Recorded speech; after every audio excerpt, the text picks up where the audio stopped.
So I'm Diakhoumba Gassama. I'm a Senegalese and I work for the William and Flora Hewlett Foundation.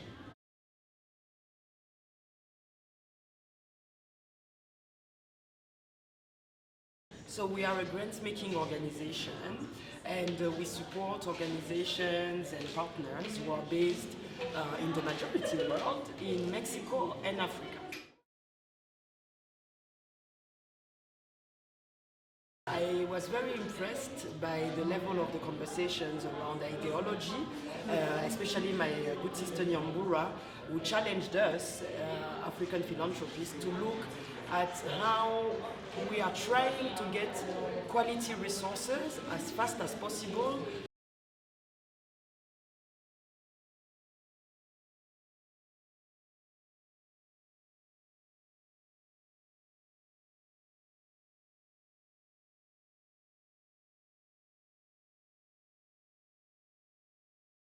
I chose in particular the Hewlett Foundation because it's a place where at least they acknowledge the privilege that came from funding Silicon Valley. It's the H in HP, for those of you who don't know.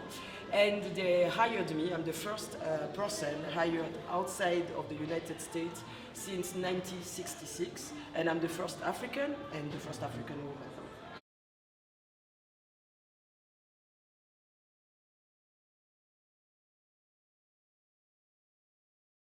Yes, so I joined the migration session because, of course, being Senegalese, but also having worked in the human rights and the development world, including the African Commission, I feel like we are not framing the conversation in the right way.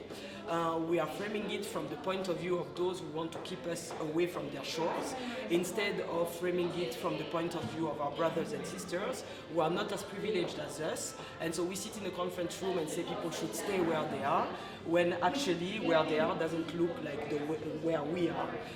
I think that we need to fight and support. I need to remember that I'm no longer frontliner. We need to support initiatives of people fighting for the right to development and the right to migration. And I think being in South Africa and having seen the numbers of comrades who couldn't come because South Africa has an immigration policy itself that is really at the level of Europe and America for our brothers and sisters. If we can't even migrate in places that are doing slightly better, I don't see how we can have a dialogue about migration in Africa if we can't talk about the fact that we organized our conference in a place that is excluding most of us from attending. So I'm looking forward to the session where I'm speaking on the youth. I hope that around me, all the speakers will be under 35. If it's not, I'm going to challenge the organizers because I'm a young retiree from the youth. But I believe that the issue with our movement, whether it's the African philanthropy or social justice or feminism, is that we are not attracting the bright and young minds to our movement because we are occupying the space far too long. Gray hair attack.